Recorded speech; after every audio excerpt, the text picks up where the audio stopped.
Good evening, ladies and gentlemen, and welcome once again to NOLA Theater Talk. My name is Alan Smason, and glad to be here. Those of you who know, we broadcast as often as we can on Monday nights for our show on the NOLA Theater Folk Facebook group, on the theatercriticism.com Facebook page, which is not the Facebook page, is different from the theatercriticism.com website, so keep that in mind.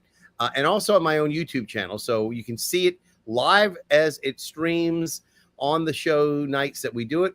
We're also archiving all of these on Facebook as well as on YouTube, so you can check it all out. Again, NOLA Theater Talk. We hope that you'll check us out from time to time. We have had some really incredible shows to talk about.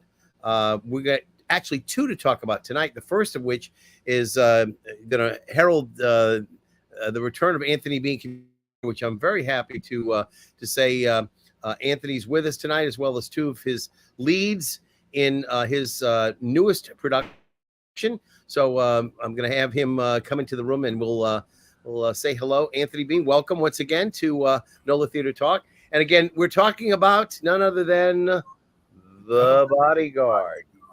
Yeah, so you have not done a whole lot of musicals, Anthony. That's not usually what your ballywick is it? Well, we've done a lot of teen shows like The Lion King, but hardly adult shows. I mean, you tend to do a little bit more dramatic work than. Yeah. So I just and that doesn't mean that you're not capable, obviously, but it takes a little bit kind of different kinds of muscles. The technique is a little different. You have to into that idiom. I guess I have to ask first off, the stars that you have. When did you first? Because we're going to bring him in the room in a second. But when did you first happen upon the idea of doing The Bodyguard? I know it was a show that toured here at the Sanger a couple of years back.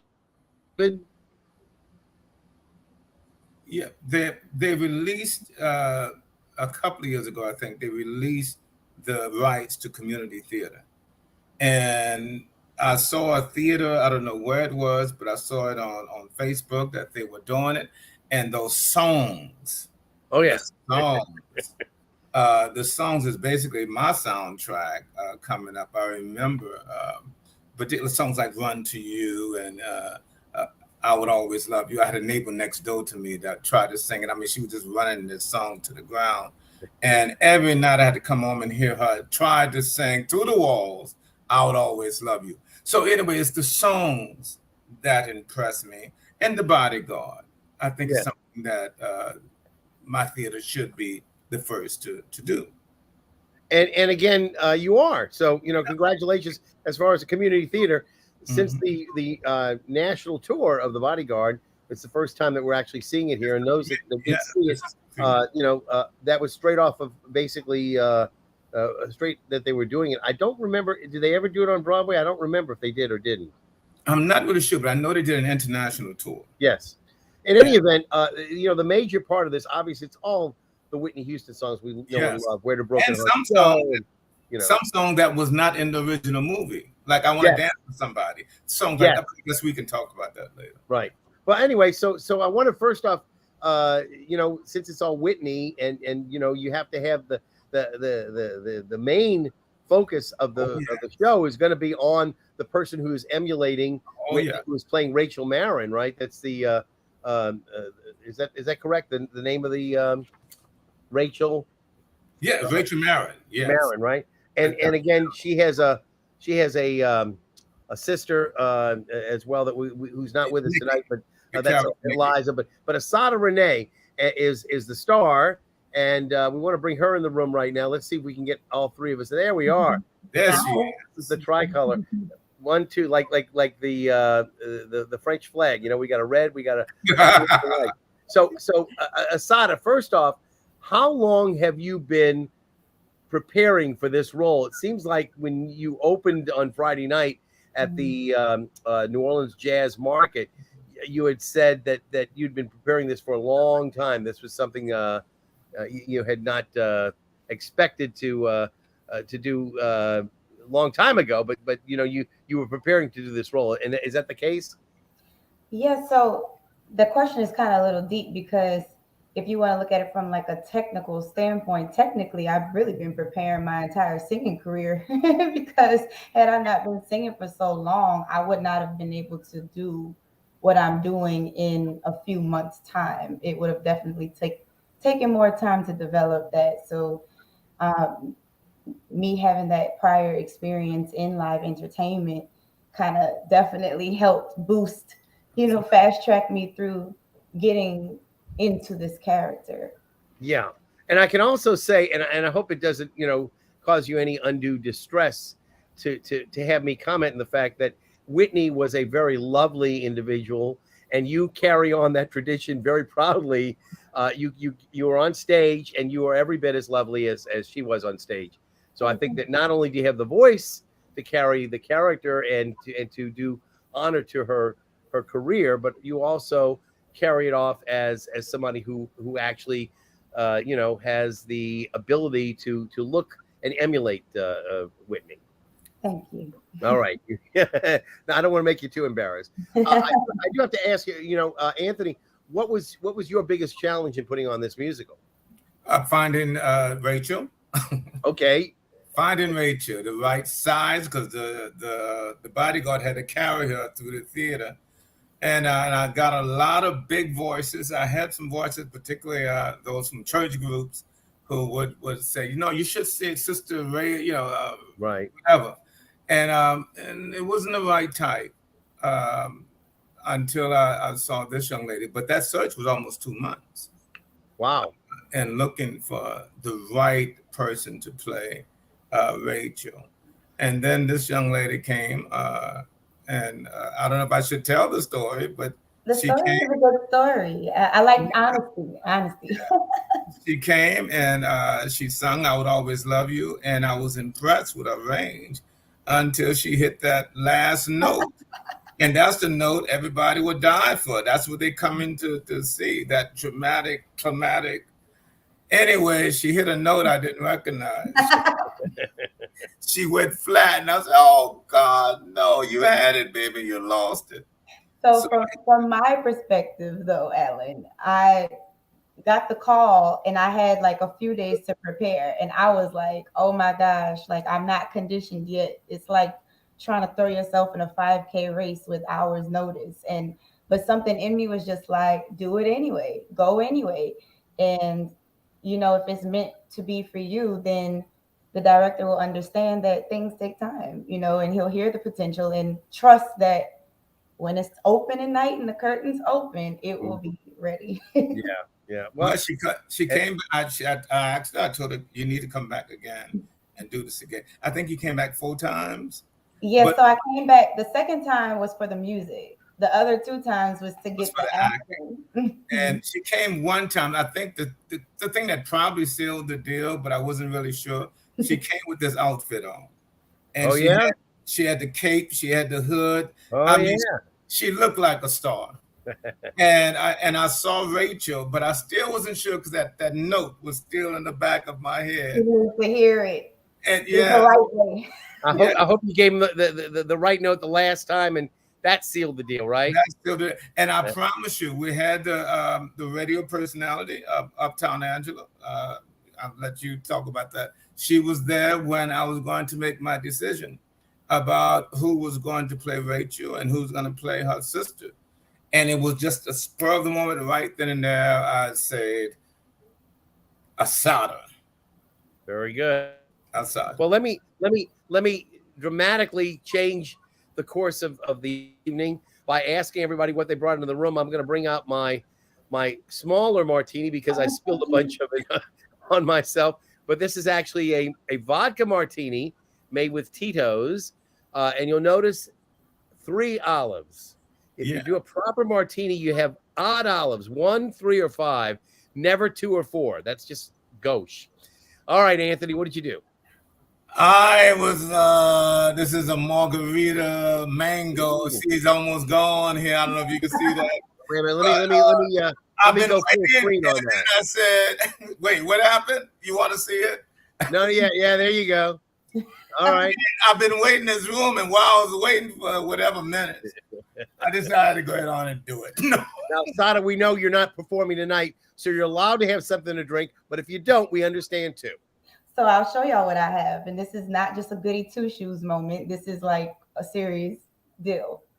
I am drinking spring water in a fancy glass because I'm sober during this time. I'm not drinking. I don't want to do anything to compromise my sinuses, my voice. I want to get through the month of August with a bang, and then I will drink on the 27th. All right. Let's bring in the other main lead for tonight. We want to talk about him, put some pictures up in a little bit too. But Anthony,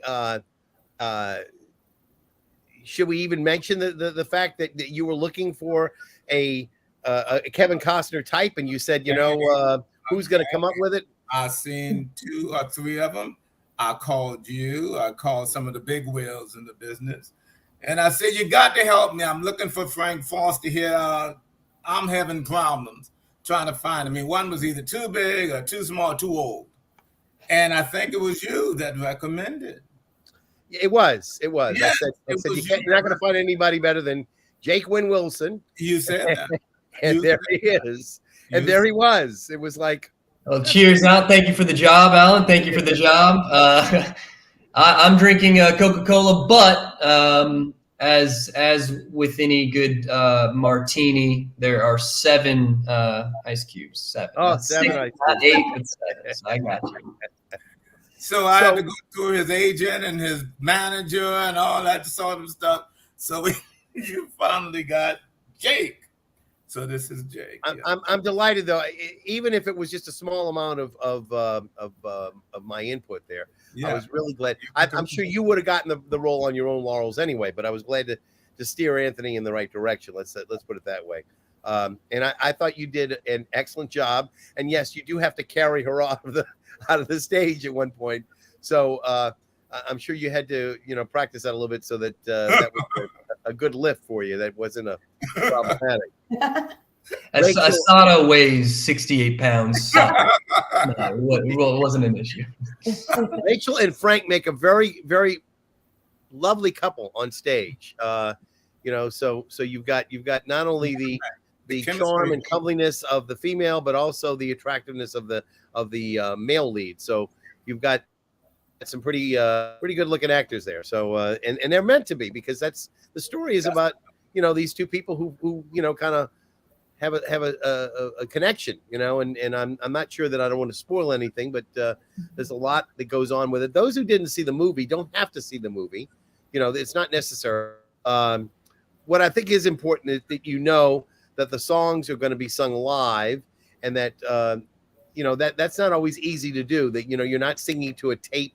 You're actually doing a lot of the live musicianships there. So you've got a lot of stuff that's going on. Mm-hmm. The drums are playing, etc. I guess I have to ask what the rehearsal process was like for you. How did you manage to pull all that off? I mean, was it your rehearsal space, Anthony?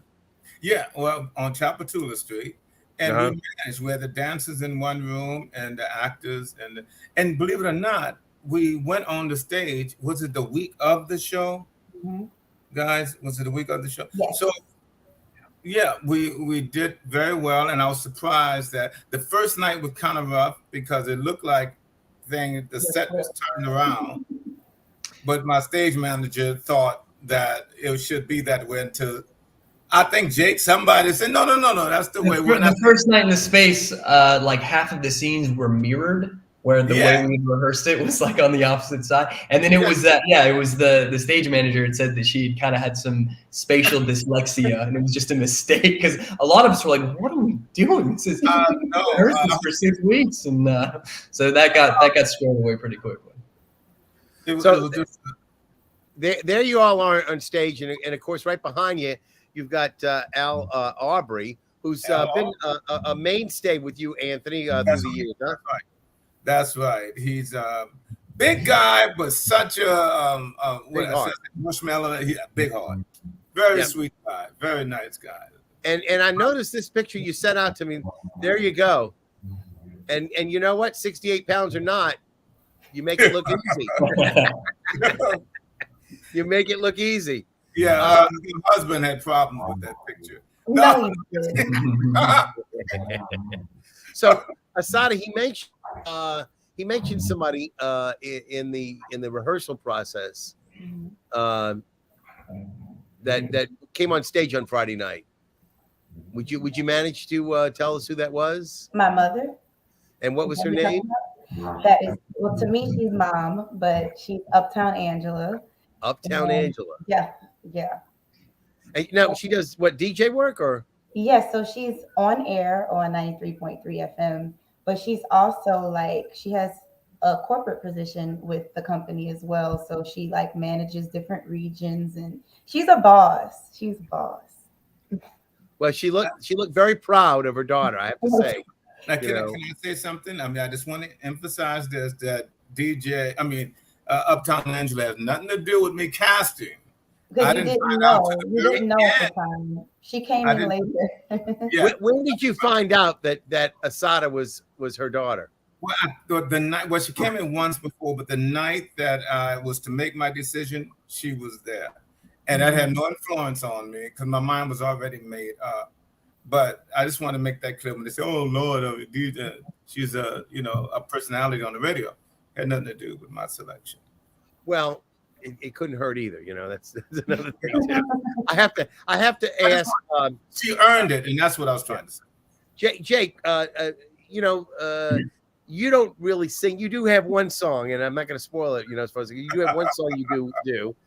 But you're a very good singer. I mean, you were the MC in cabaret. You've ample experience on stage singing, and so you established that. Was that a difficult song for you, given the physical challenges of what you were dealing with as well to do? So I didn't know much about this musical when I got that email from Anthony, and I just come off doing some Tennessee Williams. So I was like, oh, that'll be a nice change of pace. It was a lot of words that Tennessee gave me, and let's go sing some. So I met with Anthony. I think we talked about it. I read a couple scenes, and he was like, all right, let's move forward. I was like, great. So I just need to make sure it's in my range. He's like, oh, whoa, Frank Farmer doesn't really sing. He's got one where he sings, but he's really bad. And so then that was the plan of okay, we're gonna be really bad at this drunken karaoke, and then it was the very first read through.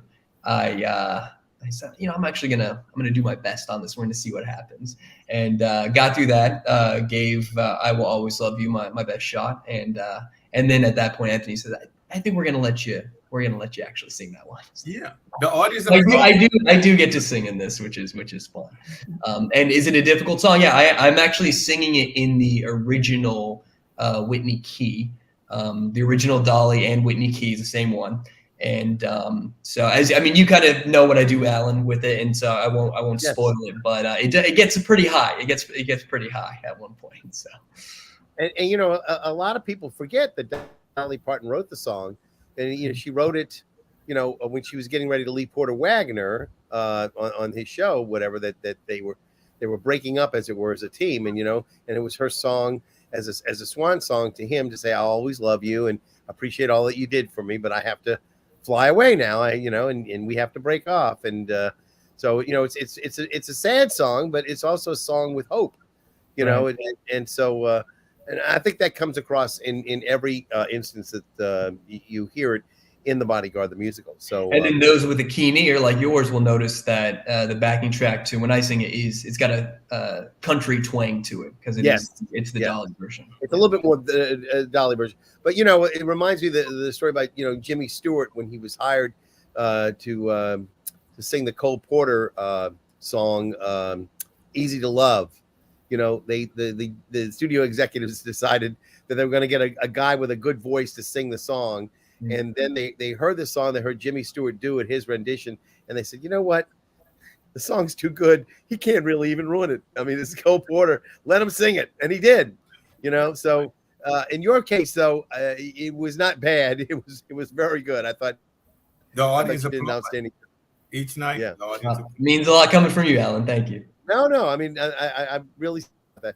Now, again, there's another singer in the show as well who's not on the show tonight with us, but that's Eliza Sonashine, is that right? Sunshine. And she plays the part of your sister. And again, there's a little bit of won't go into all the details, but there's a little bit of friction between her and the sister, and there's some, I guess you might say, some sibling rivalry there going on. And again, I think anybody who goes to see the musical without having seen the film will know what's going on without having to be schooled in it ahead of time. It's a lot of basic human nature and things that go on between sisters all the time, families and things of that sort. I guess I would like to just see if I could get Asada to tell me a little bit about your experience with what's been going on. You got the whole opening weekend done, so now you can relax. You can get into it. But what was to you the most difficult or challenging part of assuming this particular persona on stage? I mean, was there a particular song, or was there a particular scene that was a little bit more difficult than the other parts? At first glance, I would definitely say the biggest challenge that I thought in my head was going to be the songs, because I'm like, I sing professionally, but the only song I may have touched would be I Will Always Love You and I Want to Dance with Somebody. And so I'm like, I had to learn outside of those songs, I had to learn everything else. And I was really like, okay, you have to crack down, and this is going to be the biggest challenge. But honestly, the biggest challenge as I started to get into it was just really getting out of my head and just planting more positivity and surrounding myself with people that were encouraging me and telling me, hey, you wouldn't have gotten chosen for this if you couldn't do it.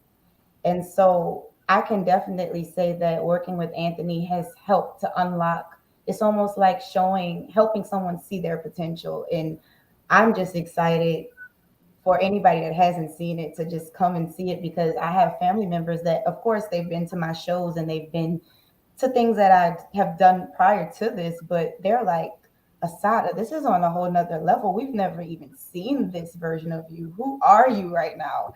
And you know what I say? I'm Rachel Marin. You've got dancers, you've got singers. You've got the whole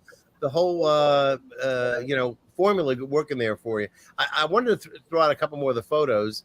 There is actually two people who are playing your son, correct? There's I don't know if they have pictures of both, but I think that the pictures we had. Dylan. So I'm sorry, that's not Dylan. You've got Carter, right? Carter Williams, and the other is Dylan Henderson. But now Carter plays one, and I know that I've got I think a shot of Carter with Jake, right, as well. Yes. That's true. Yes. Yeah, and then again, understood. And then there's a shot here with Al Aubrey, and is that Leonard Zander? Is that behind you? That's correct. Devaney, yep. And then I mentioned Eliza earlier. There she is. Yes, Now, she's the voice too. Did she also perform locally as a singer, or did yes, she? We actually worked together a lot, and I enjoyed her work ethic. And when Anthony said that he was on the search for a Nikki, she was the first person that popped in my head to recommend, because I could guarantee her voice, and I could guarantee that she was going to do the work to be prepared. So there's a little bit of danger in sort of like doing these roles, because you know that you are literally irreplaceable. You have to take care of yourself. You have to make sure that you don't strain yourself, etc. And if something does happen, God forbid, you run the risk of the show having to not open that night. So I know that there's only one Nikki, there's only one Rachel, only one Frank, right? Y'all have to own up to the fact that nobody else can be brought up to speed to be able to carry on the roles. So I don't really have to take care of my voice, but if I throw my back out, if we can't carry Rachel off stage, I don't know what we're gonna do. Well, again, those of you who have not been told or have not been informed, this is playing at the it's the new newest production of Anthony Bean Community Theater. It's playing at the New Orleans Jazz Market, which is on the corner of Aretha, Castle Haley, and Martin Luther King Jr. Boulevard. I think it's 1436, if I'm not mistaken. Aretha, Castle Haley. That is the old Dryad Street, for those of you who are old enough to remember what it was beforehand. And I always find that area so interesting because that was the old Jewish neighborhood, and so many Jewish businesses and residences were in that neighborhood. It really established a big presence there, about 100 years ago. And then, of course, as things changed, the neighborhood changed as well. People moved out and other people moved in, et cetera. But it has really come back now. That part of Central City is really on the upswing, and that New Orleans Jazz Market is a fabulous facility. Anthony, the first time you're working in it, is that correct? No, I did a summer camp there. Oh, you did a summer camp there. Well, this is the first major production you're doing there, then. I should say that. Yes. Because the summer camps are not normally something that a lot of people would be able to see. Yeah. And they're usually not open as long, right? This is going to be running how long? Till the 27th? To the 27th. And we have, 7 more shows left? So they can go to the website, anthonybeantheater.com, go into the box office. You'll see what dates are available. Okay. Well, that's good to know. But what is the seating in there? About 300 or 350? 350. Okay. Yeah. So it's a nice size. It's not overly large, and I think there's really no really bad seats. Bad seats in the house. All of it is all unobstructed views. It's all amphitheater seating. So nobody's going to be, unless there's 8 feet tall, it's going to block your view, right? That's true. So everybody should keep that in mind. And again, what's the website to go to for ticket sales again? It's anthonybeantheater.com. Go to the box office on that site, or they can call 862-PLAY and order tickets by phone. But now it's 504-862. BLAY. There you go. 504. You gotta put that 504 in now. 862-7529. All right. And you can call and order tickets. That's fabulous. So listen, Jake, anything you want to, before we close out, anything you want to add about why people should come see you in particular, or my job was to get out of the way of Asada. This is Asada's show, Eliza's show. They're incredible. I just get out of the way and let them do their thing. You do a very good job though of getting out of the way. But when you're on stage, you do command a presence. I want to say that. Thank you. No, I would say that this is such a crowd pleaser of a show. It is. There is drama, action, romance, some pretty good comedic bits. And then, of course, to top it all off, you've got music, not only music, but music that if you're over the age of 20, one of these songs has got to mean something important to you, and it's going to, music has this way of transporting you back to the place you were when you heard it. And one of these songs is going to do that for you, which makes the actor's job a lot easier because these audiences are coming in and projecting those feelings and emotions onto our performances. And it's a very crowd pleasing show, and I really hope people come out to see it. They're going to like it. I like that. That's true. Asada, anything you want to add? Why do people want to go see Whitney Houston and see you as Whitney Houston? Rachel Marin? The show, like Jake said, it's a really great show, and we've been working really hard to make sure that people leave feeling fulfilled. We've had 2 shows, and we've already had repeat people, like people that came to the first show came back with more people to the second show, and it's already magical. So I just want people to not miss out on the opportunity to see something this great.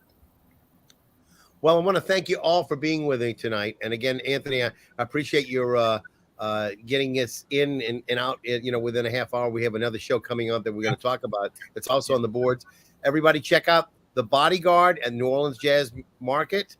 And again, Anthony Bean Community Theater. I want to thank Asada Renee for being with me. And I want to thank Jake Wynn Wilson for being with me as well. And we'll let you, continue the work that you're going to be doing through the 27th. And thank you again. Anthony, we'll talk a little bit later, okay? Hopefully we'll catch up. All right? Absolutely. Thank you. All right. So, everybody, it is time to get up to our brand, and we have to check the the brand there, because it was Anthony Bean Community Theater, and we're getting ready to move over to the Tennessee Williams Theater Company. So again, I want to say goodnight to Asada and to Jake, and again, I'm going to tell them thank you very much for their participation tonight, and Anthony as well. We are getting ready to move over to our next group, which of course will be all about the show that we're talking about, Sweet Bird of Youth. And on the cover there is Rachel Whitman Groves, and we're going to ask Rachel to come into the room right now and join us as well. Rachel, you are just a fierce actor on stage, and I have to say, I'm not going to ruin anything, but because we have your other lead, Santo Panzarella, in here as well. But I have to say, the opening, obviously the characters are in their portrayals prior to people arriving. They're already on stage. They're milling around. They're doing things, etc. And I'm thinking to myself, well, where's Rachel? Where's Rachel? And then no spoilers. No spoilers. I just couldn't believe the entrance you made. It was just amazing. It was just amazing. I said, I can't believe that. That was an entrance and a half. So all I can say is, if you want to see an entrance you're going to remember for a long time, and I mean a long time, go check it out. It's good to hear that was your experience, because I think when I read it, I felt like that's what Tennessee Williams wanted to give the audience. And so I was like, how can we Yeah. Well, I don't think you missed the mark there at all. Again, we're talking about anybody not know, obviously, Sweet Bird of Youth. And again, I say it in my review, and the review has not been published yet. I'm still writing the last parts of it. But it opens with the lines, just 1 second. It opens with the lines, with its undercurrent of racism, statutory rape, and threatened castration, Tennessee Williams' Sweet Bird of Youth is not a play for the meek. And I think that's pretty accurate. When you say? Yeah.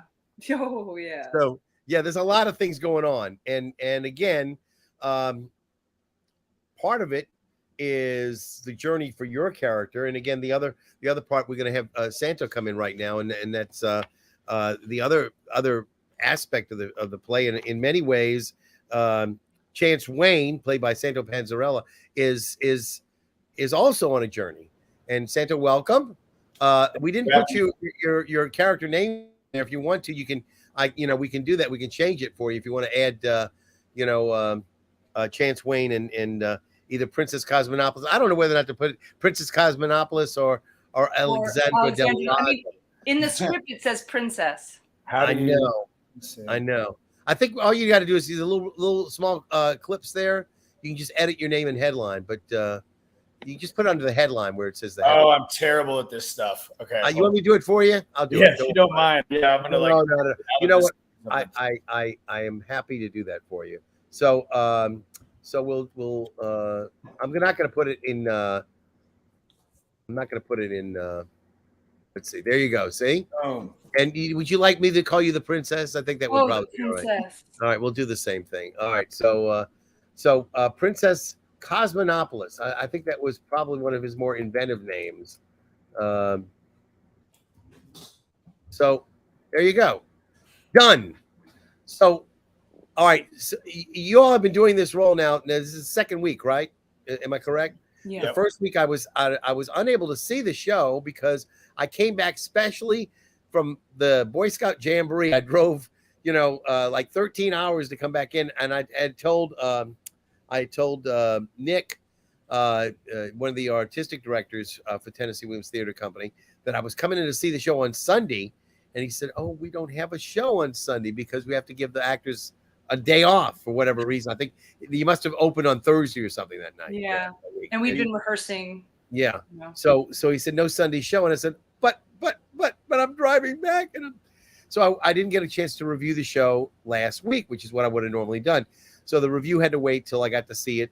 I did get to see it, thank God. It was everything I expected to be, and then some. So I'm going to say I've seen Sweet Bird of Youth perform on many an occasion. This was my most satisfying overall performance of Sweet Bird of Youth. And I'm going to mention that in the review, that there are other people who have done the roles and done very, very good with them. There's some that I did not enjoy as much, but this one, I think overall was the most thoroughly satisfying. And it's a tribute to the work that the Tennessee Williams Theater Company does, that they actually, it was a bit, almost a shock to me to realize this is the first time they're doing Sweet Bird of Youth.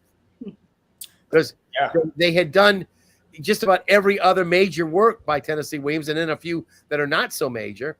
And for them not to have done this, I thought to myself, well, why didn't they do this three or 4 years ago? And it might have been COVID, that was what the problem was. But to me, this is a great work, not as well known or highly regarded because of its seamy underbelly as Streetcar or perhaps Glass Menagerie.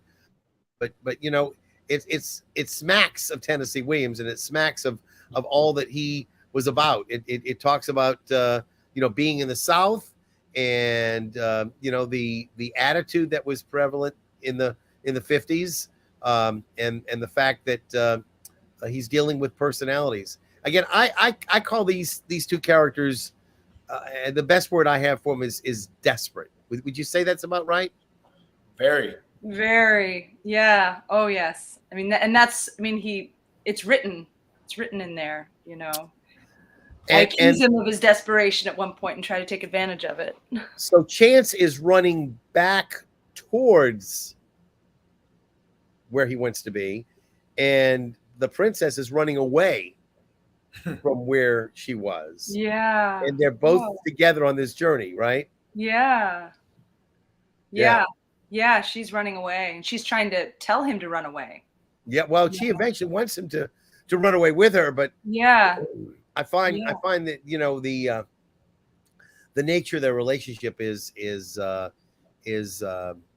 much more of a parasitic kind of a situation rather than a symbiotic relationship, that they're not nurturing each other, they're using each other for what they can get away with for their own designs.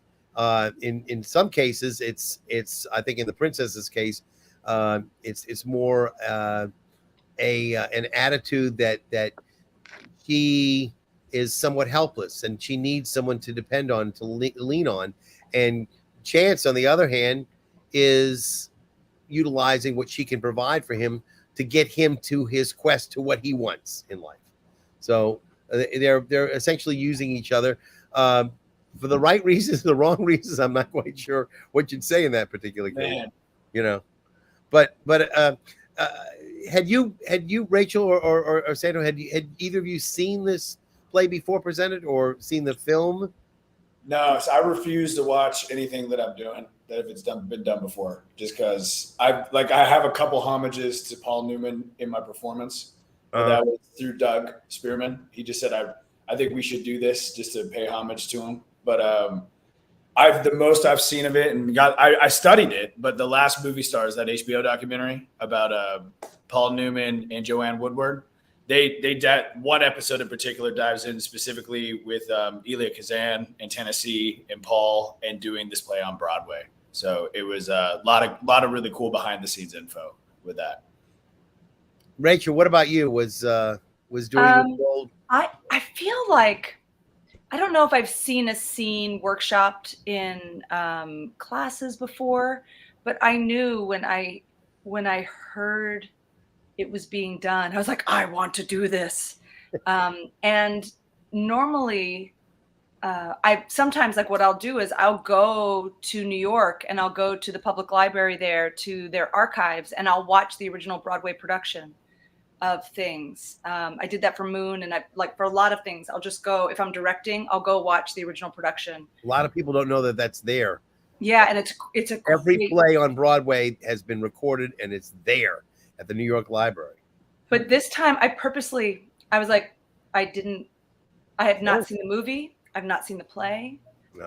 It completely just off of, our work together, our investigation, the reading of the script, and the first time I read it and I was like, whoa. And I was like, oh, I have to read it again. And I was just like, I cannot believe the layers of this play. Like at first it just seems whoo, and then the layers. And I made the choice not to watch someone else's interpretation. Like Santo. It just was like something in me was like, no, I want to see what happens. Yeah. Now you mentioned Doug Spearman. Doug is a journeyman director, a great actor. He's been around, but I think this is the first time he's actually directing, at least locally here that I know of. And so he may have directed elsewhere, but anybody who is familiar with his work as an actor will be, I think, glad to know that he's actually having an opportunity to do this as a director. And he's twice Emmy nominated for directing. Yeah, but again for TV on the screen, yeah, on the small screen. So it's good. It's good to see, and I've seen some of the work that he's done, and I know some people. I was investigating some of his career. He actually was on Star Trek Voyager for an episode. So there you go. He does love Star Trek. Yeah. Well, sure. Who wouldn't, right? We got to find out what y'all brought in the room. So let's start again. Those of you who missed earlier, I brought a martini, and it did have $3 to start. It's down to $2, but guess what? It's going to go back down to an odd number now. So everybody drinks vodka martinis with lemon twist nowadays, Alan. Don't you know that? Oh, yeah, that's one of the lines from the play. All right, Rachel, what do you have? I have Brita filtered water in my Rex cup that we got, and it was on the table because Daniel drinks his chocolate milk out of this because it doesn't break when it falls. Mm-hmm. And then I have my backup sparkling Trader Joe's sparkling water. So you go from one sparkling water to a yeah. All right. And just like I'm really trying to take care. Right. I don't expect actors doing their thing to be whooping it up, and I understand that completely. So I appreciate that. So Sano, if you come up with a very like if you're acting as a teetotaler tonight, we understand why. Am I supposed to show? I got Kentwood strings in a Coca-Cola diner cup, and let me tell you, this is the right size for the summer and how much water. Yes, for this summer in this particular climate, you are correct. Okay, well, I guess Anthony and I were the only ones holding down the fort tonight for having some good stuff, but that's all right. We'll get back to the show. Putting like bedtime is just impossible after I won't make it through bedtime. I won't make it through a story. So for those of you who may not be familiar with the storyline, again, it takes place in 1950s Mississippi, somewhere along the Gulf Coast in the fictional town of St. Cloud, which I was trying to figure out what Tennessee was coming up with St. Cloud, but whatever. And it takes place on Easter Sunday, correct? That's when it's set, Easter Sunday morning. Yep. And the first time I actually saw the show presented at Le Petit, Francine Siegel had done the princess role, and it was on Easter Sunday in the afternoon. Wow. But I thought that was kind of interesting. That was somewhere around, I think 2002, something like that. But again, she did a very good job. And again, I'm not trying to compare apples to oranges, et cetera, but that was the first time I saw the show. And I just think that your version, was so overall thoroughly satisfying, more so than any of the others I'd seen. I thought that the chance that you portrayed, Santo, and the princess character you portrayed, Rachel, along with all the other, minor characters, even the boss and Heavenly, they're somewhat two-dimensional. We don't really learn a lot about them, etc., because they're only on the stage for short periods of time. But we learn enough about them, I think, that we can see them as living characters. But I think what's so important is the two of you and your relationship with each other as to how the outcome of the play is and how it goes askew, and how things might have been saved or might not have been saved. It's always so interesting. So How long was the process for actually Rachel getting started on this? You said about a read through, but how long a process was it? Once the time that you were selected, that you actually started work? Well, I heard, so like, long story short, I had a head injury 2 years ago, and I've been recovering from it, and I haven't told a lot of people about it. So this is like probably a more public forum to talk about it. And I've been taking Doug's class as a part of reworkshopping my nervous system, and being able to do the work. And he said he was directing it. And I was like, and I immediately went and read it. So for me, it started there, because I just read it over and over and over and over again. And then I did a piece in class that made Doug want to cast me. And so even like for that entire year, Doug was giving me different roles to build Princess, who he thinks Princess is. Lots of stars to research, and then also different scenes to bring in that brought in different aspects of Princess. That's cool.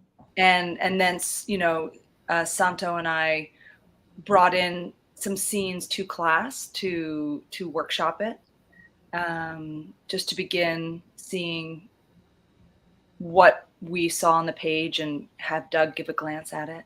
And Santo, you can speak to that. So it's really been, I feel like it's been a year of delving into it, and yeah. Santo, what about you? I met Doug about a year ago, and he said he was directing a play for the Tennessee Williams Theater Company. I've studied and done a lot of Tennessee just in my journey as an actor, just because I felt like that's where I made the biggest leaps in craft and ability, over the years. I played Brick, I played Dr. John. So I didn't know anything about Sweet Birdie Youth. As you said, it's lesser known. So I did a monologue out of the second scene, little chunk of it to start. And I was the pitch concept for the play with Doug when he sat down with the guys who run the theater company. So I kind of knew right off the bat I was doing it. And then it's just been, I had a really busy, I know Rachel did too, but I was very busy with film and television up until the strike. And so, that it was kind of a blessing in disguise to work on a piece like this, because we've had months, of not much else to do but focus on this. So, and it was interesting because Chance, I will say, not diving too much into personal stuff, but I know a lot about Chance.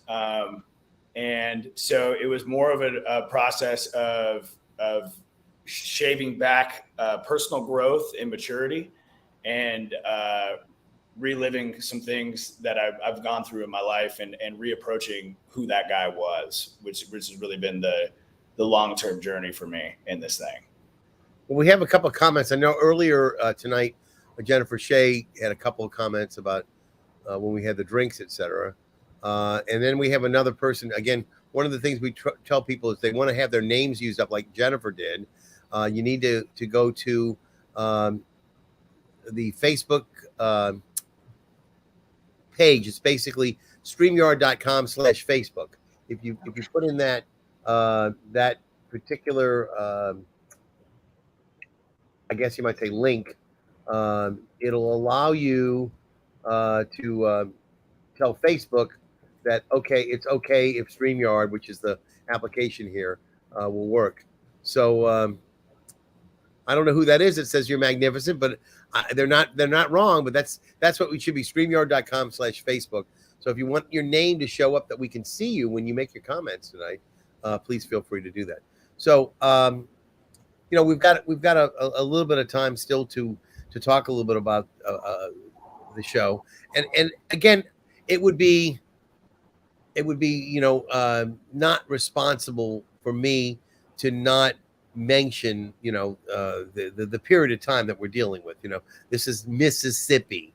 This is the 1950s, and while there are a couple of characters of color who are in the show, and very interesting characters, I would say, a lot of what this has to do with is people who are I guess for one of a better term nowadays, is people of white privilege, who are in their society and are able to freely move around, etc. Even if they're a film actress who is questioning her abilities, and or a person who is an opportunist who's looking to recapture his glory of his youth and his virility. I think a lot of what he's grasping for. I think one of what things that Tennessee Williams is talking about too is he's not feeling extremely virile any longer. He used to be the prettiest guy in the class and the one that everybody was attracted to, and now he's hit the road, and he's graduated from the School of Hard Knocks, and he's come back with his tail between his legs, and he's looking to try to recapture lost. And I think that, without going into too much more detail, that pretty much captures a lot of what he has to say for his character. That was Lance Nichols. I'm giving you a big hug, Lance. All right, Here it is for you. And when you said we're coming to see the final weekend, obviously he's mentioning Zardis too. So yeah, and this is for Zardis. yes. All right. Yeah, we got 2 hugs going. So again, thank you, Lance. I appreciate your watching. This is it's got a lot of undercurrent that we don't really talk about, but Boss Finley is pretty much a tyrant in the town, and he controls the town by intimidation, and this is a period of time that not everybody should be especially proud to be associated with, and it's difficult for some people nowadays. I mean, 60 years or so later, 60 plus years later, to try to understand scene was back there. But for Tennessee, it was something he felt he needed to write about. And I think the fact is that these characters are the main focus of what's going on, but you could not understand what their characters are about unless they understand the backwards the setting, the backing of it. It's a good part of what goes on, and allows them to. It's part of what drew me to wanting to do it. Like when I read it and I saw the layers that were there and how prescient they are right now. She talks about the top of the beanstalk country, the ogre's country at the top of the beanstalk. Like that's, the 1%, the people, whether it's politics or even it's power, and what people do with power, and what's happening right now. I mean, it is very prescient. When I read it, I felt like it could be happening right now, and it was terrifying. Santo, what about you in terms of chance? What was the most challenging scene for you? And I know the ending is, of course, I'm going to leave that alone. But what was the most challenging scene for you as an actor to try to wrap your head about? Believe it or not, the first scene. There's just in terms of technicality and trajectory for the whole play, the relationship between the two of us. I think we've both been talking about it. It's a heavy play. It is funny. Tennessee does have a sense of humor, but audiences have been engaged and the reviews have been great. It's just, we get a different one every night. And I think because it's so much to wrap your head around. And so when you think of that first scene, which is 45 minutes, and you have the setup, and Doug really liked this concept of caged animals in a room. But then there's a reason why we like each other. We love each other, And so it's that really complicated relationship where there needs to be the pull both ways, I think, for the rest of the play to wrap up the way it does, and earn the decision to self-sacrifice rather than live in self-delusion for the rest of my life, which would be, I think, going along with the princess rather than staying. So it was the first. The bar scene is a beast. The play's a beast. It's a beast. It's a lot. And the bar scene is a lot of moving pieces, and there's a lot of sub scenes for me. with a lot of different types of relationships. And it just gets more devastating as the scene goes down. And then couple that with substances and a rock bottom that is very public and humiliating at the same time. So, you know, and the other thing too is Tennessee Williams brings into this a little bit of drug use. You know, I mean, that was, I would say, at that time when he did this show, was rather controversial. You know, you know, there are other aspects aside from the, you know, the racial content, but there's also and again, to his credit, Doug Spearman does sanitize this script one bit that I could see. You know, he didn't he when there's a time to employ words that make us uncomfortable, he let them stay in. Yep. And let the playwright speak the playwright's words. So, which is commendable. I mean, it's not an easy subject to approach. No. So I think, you know, it's been a pleasure. It was really a pleasure to work with Doug of all people on this piece, you know, and help give voice to how he saw the story and how it should be told in this time, especially. So, as I said, you know, it's a new standard, you know, as far as I'm concerned. They're going to have another company come along later on to kind of do what you guys have done on stage. But I think Rachel and Santo, both of you are tremendous actors, both done an excellent job.